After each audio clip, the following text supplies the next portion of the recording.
Magandang araw mga ka-aerial defense, may ibabahagi na naman ako sa inyo dahil ngayong araw na ito ay may bagay tayong pag-uusapan.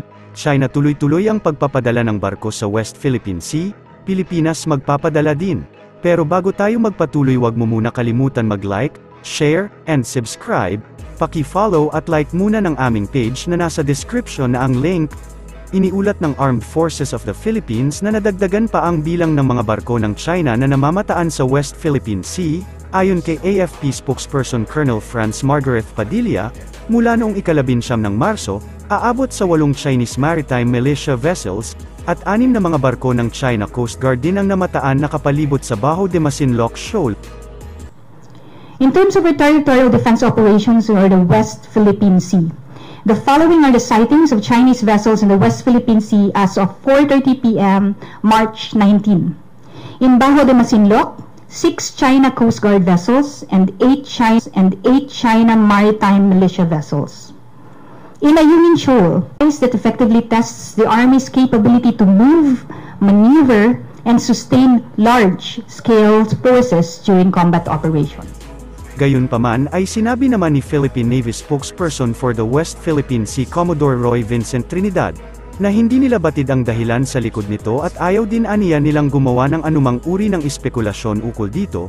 Kasabay nito ay muli namang tiniyak ni Commodore Trinidad na hindi pa rin maituturing na nakakaalarma ang aksyon na ito ng China, sapagkat normal lamang aniya ang mga aktibidad na ito ng nasabing bansa kung ikukumpara sa mga mas malalang mga ginagawa nito sa nagdaang mga panahon.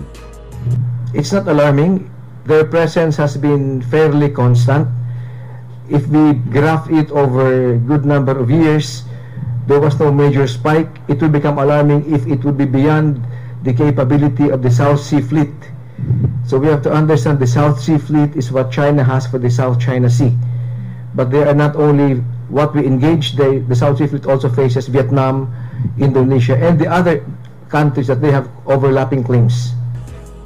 Ang Pilipinas, United States, at France ay magsasagawa ng paglalayag sa West Philippine Sea sa susunod na buwan sa isang hakbang na inaasahang magpapainis sa China. Ang trilateral naval drills ay isasagawa bilang bahagi ng 2024 balikatan exercise.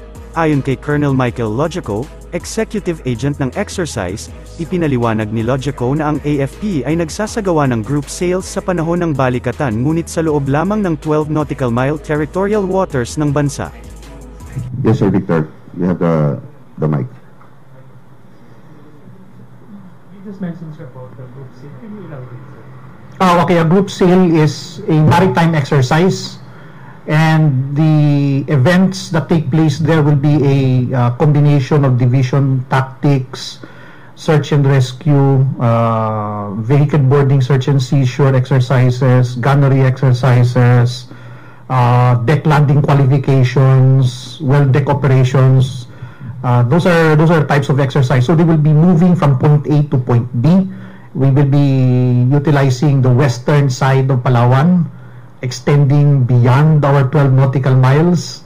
So this is also a new thing that we are doing. We've done group sails before, okay, but this time we will be going beyond our 12 nautical mile limitation. So this is, like I said, kasi in previous exercises, we've been limited to just 12 nautical miles. Now we are encouraging, or we are actually venturing outwards beyond that. When is this happening, sir? That is the participants. The participants will be the Philippine Navy, the U.S. Navy, Philippine Coast Guard, U.S. Coast Guard, French Navy. All countries, big or small, has the right to defend itself. This right is absolute and inalienable. We are not deterred by how other countries think about what we're doing. Okay? I want to make that clear kasi you cannot defend the country worried about what other people are thinking. Okay? So they will have to take it as it is. So ilang ships yung group sail will be happening from, they're going to sail from point A to point B? Yes. Where is that, sir? It will be at the area of West Philippine Sea. So what message do we want to send by holding this group sail? Well, the message that you want to send is that we are serious about defending our territory and we have allies. That's basically it. And the alliance is still going strong. Sir, aside from French and Australian forces, meron pang ibang napadala ng invitation na observers Right now? Okay, the observers, we have about 14 countries that are included in the IOP. So the normal observers that we had since last year, the 12 plus 2 more. So we will Germany, sorry, it's at top of my mind, no? Okay. Pero two more countries. So all in all, there are 14 countries that are included. Most of them from ASEAN, but also countries from the region, but not from ASEAN, like Japan, India. I'll give you the list. I'll prepare the list. Thank you. In that regard, sir, will be being a copy, and they will be forwarding the said requirement to you, Mark. Thank you, sir. Okay. Sinabi ni Logico na hindi bababa sa 4 na barko ng AFP at isa mula sa French Navy ang sasali sa paglalayag, habang ang kabuoang bilang ng mga kalahok na barko ng US Navy ay hindi pa matukoy. May Visiting Forces Agreement ang Pilipinas sa Estados Unidos na siyang batayan ng naturang aktibidad. Ang kasunduan ng Visiting Forces sa France ay pinoproseso pa rin. Ngunit sinabi ni Logico na maaari pa ring sumali ang Paris sa mga naturang drills dahil isasagawa ito sa labas ng teritoryo. Ipinagkibit-balikat din niya ang inaasahang pagtutol ng China sa mga pagsasanay. Ipinanukala ng isang mambabatas ang pagtatag ng Enhanced Defense Cooperation Agreement sites sa Surigao del Norte para protektahan ang Philippine rice. Ayon kay Surigao del Norte 2nd District Representative Robert Ace Barbers, na kailangang maprotektahan mula sa posibleng intruders ang Philippine rice na mayaman sa mineral tulad ng West Philippine Sea na paulit-ulit na pinanghihimasukan ng China.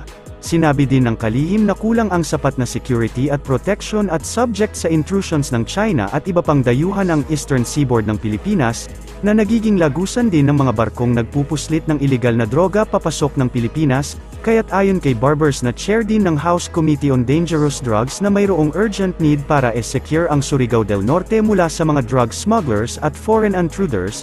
Pinuri din ng kongresista si Defense Secretary Gilbert Teodoro Jr. para sa pagtatag ng Naval Detachment sa Aurora para protektahan ang sovereign rights ng bansa sa may Philippine rice. Ang Naval Detachment sa Aurora ay bahagi ng Comprehensive Archipelagic Defense Concept ng bansa. The beauty of the CADC is that we are not only focusing on the Western Front. We are focusing all around the Philippines, West, North, East, and South. The area of Congressman Barbers is close to Surigao Strait. These are sea lanes of communications that we have to guard and to secure. There are 7 that crisscross the country. Up north we have Basi Channel, international sea lanes. We have Verde Island Passage. Below that we have Mindoro.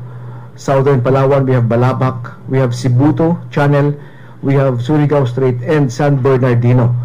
Ito ang binabantayan natin for maritime traffic, surface and subsurface.